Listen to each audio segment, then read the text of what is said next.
Sur la piste du suspect responsable du virus informatique I Love You, il pourrait s'agir d'un jeune homme identifié aux Philippines. Le pirate serait âgé de 23 ans et aurait donc réussi l'une des opérations les plus destructrices de l'histoire. La première conséquence, c'est qu'il va infecter son PC et ensuite lui-même infecter tous les autres utilisateurs de la messagerie. Le virus continue de faire des ravages. I Love You computer virus made in the Philippines. De mémoire d'informaticien, c'est la première fois qu'un virus est si dévastateur et si rapide. I love you. The Lovebug computer virus. I love you, love bug. Bug du amour.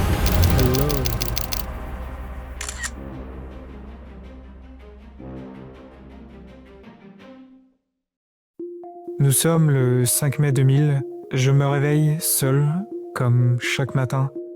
Je me lève et je vois le soleil se lever, illuminant la pièce. C'est de toute beauté. Je démarre mon ordinateur, j'ouvre Outlook, consulte mes mails un par un. Et là, je tombe sur ce mail. I love you. Comment ça? Depuis quand j'ai un admirateur secret? Enfin un rayon de soleil. Si tu savais, ça fait tellement longtemps que je t'attends. J'ouvre donc la pièce jointe par curiosité, mais là, rien, absolument rien, ne s'ouvre. Aucun texte, aucune fenêtre. Mais que se passe-t-il? Je veux en savoir plus. Qui est cet admirateur? Qui me veut tant de bien? Et alors, je décide de regarder de plus près. Je vois que ce mail a été envoyé à tous mes contacts. Oui, vraiment tous. Comment ça veut dire que je ne suis pas le seul élu de son cœur? À ce moment-là, je me dis que ce n'est pas grave, c'est probablement un simple bug informatique. J'essaie quand même d'accéder aux fichiers, mais je me rends compte que la totalité ont été détruits.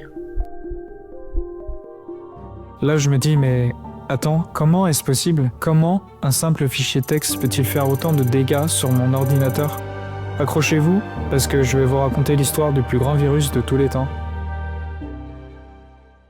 4 mai 2000, en Philippines. Le virus I Love You a sans doute contaminé la planète à partir d'ici. Une société basée à Manille qui fournit l'accès à Internet pour ses clients contacte le FBI. La raison? La présence d'un programme informatique suspect dans son réseau. À ce moment précis, nous ne connaissons toujours pas l'identité de l'attaquant, mais nous savons au moins une chose. L'attaquant est passé par le serveur de messagerie de l'entreprise afin de se cacher en créant une adresse anonyme. En passant par le système de transmission de courrier électronique de l'entreprise, l'attaquant a pu envoyer le virus dans le monde entier. En seulement quelques jours, le virus s'est propagé aux 4 coins du monde. Grandes entreprises, Pentagone, CIA, rien n'est épargné. Autant vous dire que là, c'est un véritable tremblement de terre. Il balaie tout sur son passage. Le nombre d'ordinateurs contaminés se compte en millions, continuant à s'accroître à une vitesse phénoménale.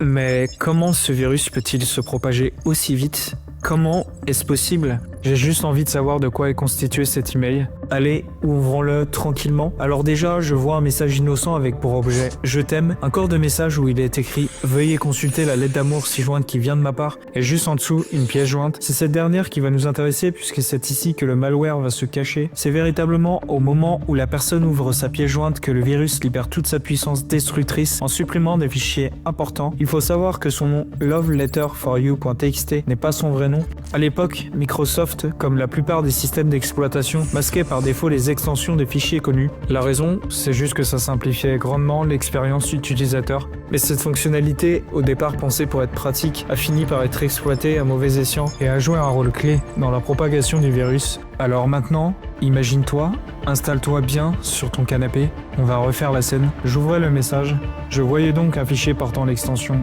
.txt sans me douter une seule seconde que Windows masquait l'extension .vbs. À ce moment-là, je pensais être super tranquille, donc j'ouvrais le fichier sans crainte. Sauf que derrière cette apparence simplicité se cachait une extension bien plus dangereuse, .vbs. Visual Basic Script était un format qui permettait d'exécuter du code directement à partir de l'ordinateur. Là, je pense que vous voyez un peu où je veux en venir. Avoir un fichier script à la place d'un fichier texte, généralement c'est pas très bon. Donc là ok, le virus apparaissait, mais concrètement qu'est-ce qu'il faisait sous le capot? Qu'est-ce qu'il cachait réellement? Il est temps qu'on regarde un peu plus dans le détail.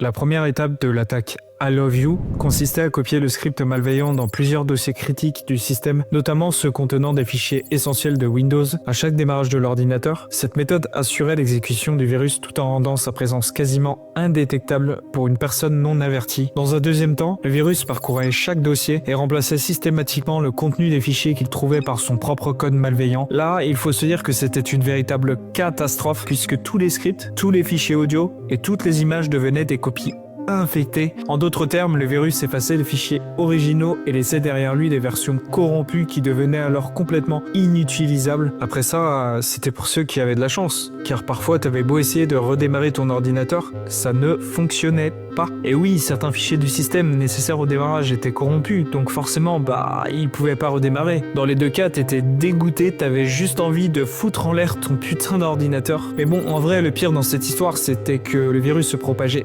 automatiquement. Le script envoyait des mails avec la pièce jointe infectée à tous les contacts présents dans le carnet d'adresse de l'ordinateur. Donc pour faire simple, un ordinateur infecté pouvait potentiellement propager le virus sur des dizaines et des dizaines de machines. Là, je vous laisse imaginer le massacre. C'est ce qui a provoqué la propagation fulgurante du virus. Mais au final, il y a un truc qu'on ne sait pas depuis tout à l'heure. Qui est l'auteur de cette attaque? Et pourquoi a-t-il fait ça? Pourquoi infecter tant d'ordinateurs?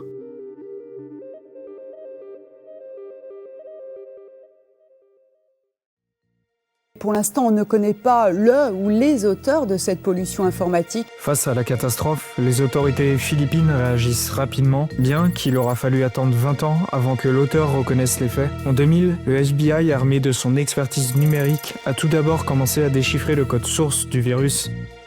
Le programme du virus, le voici. Je déteste aller à l'école, précise son auteur qui donne une adresse aux Philippines. L'auteur de l'attaque y a laissé des indices cruciaux. Dans les premières heures de l'investigation, les inspecteurs ont suspecté un certain Michael Buen. Forcément, ils se tournent vers un programmeur philippin, car pour concevoir un virus aussi ingénieux et destructeur, il faut certaines compétences que très peu de gens possèdent. Buen, interrogé par les autorités, niera toute implication dans l'affaire. Aucun lien direct entre lui et le virus n'a pu être démontré. Il faut donc repartir du vert et fouiller de nouveau dans les données. L'attention des enquêteurs va alors rapidement se tourner vers deux adresses philippines. Cette piste les mène vers un certain Ronald Ramones, un jeune homme de 27 ans vivant dans un appartement de Manille. Ramones devient alors le principal suspect, mais très vite, les enquêteurs réalisent qu'il n'est qu'une pièce dans un puzzle beaucoup plus complexe. Pourquoi? Car le virus semble partiellement lié à son adresse IP, mais ce n'est pas le seul.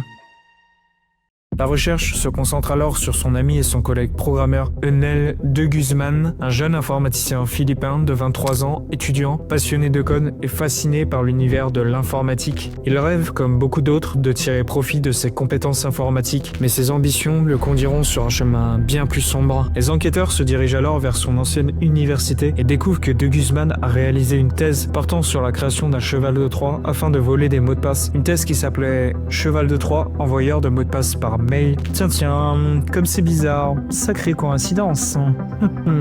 Peu de temps après la propagation massive du virus, la police va débarquer chez lui et trouver des disques qui prouvent qu'il est l'auteur du script. Visiblement, des preuves commencent à s'accumuler à son sujet et son implication dans le virus semble de plus en plus évidente. Cependant, en raison de l'absence de loi sur la création de logiciels malveillants aux Philippines à cette époque, aucune poursuite n'est engagée contre lui. L'homme s'en sort librement et peut continuer sa vie comme un long fleuve tranquille. Il a eu beaucoup de chance car en juin 2000, soit un mois après la création du virus, une nouvelle loi sur la cybercriminalité a été adoptée. Alors forcément, aujourd'hui, il risquerait une peine de prison très lourde, mais il a su passer entre les mailles du filet. So, if you get the virus, what should you do? Well, Don't panic. don't panic. On est début 2000, de Guzman est toujours silencieux et ça fait des années que ça dure, juste muet comme une carpe. Mais en 2020, tout va changer puisque de Guzman avouera dans une interview de la BBC être l'auteur de ce virus diabolique. Il a admis avoir créé Lovebug, qui selon lui était une version remaniée d'un ancien virus qu'il avait codé afin de voler des mots de passe d'accès à Internet. Son objectif initial n'était pas de créer un dangereux logiciel malveillant, mais simplement de surfer gratuitement sur Internet. À cette époque, on pouvait se connecter au réseau depuis différentes lignes téléphoniques avec le mot de passe et l'identifiant d'une autre personne. Ça vous semble peut-être étonnant, mais dites-vous qu'en 2000, aux Philippines, l'accès à Internet était extrêmement coûteux et ça représentait des frais très importants. Sachez que désormais, De Guzman a une vie tout à fait normale et travaille dans un atelier de réparation de téléphone dans un centre commercial. Comme quoi, on peut très bien faire une énorme bêtise et finalement retrouver une vie complètement normale. Je crois que je suis devenu une partie de l'histoire de la Philippine. Ça ne peut pas être effacé.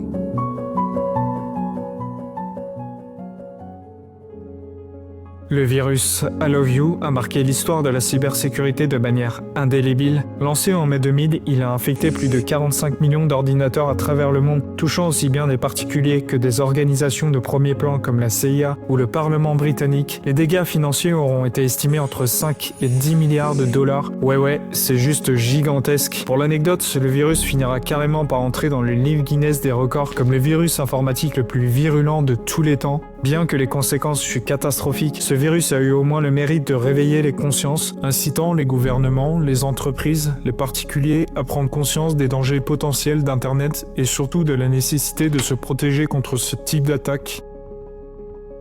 Merci d'avoir suivi la vidéo et je voudrais te dire I love you.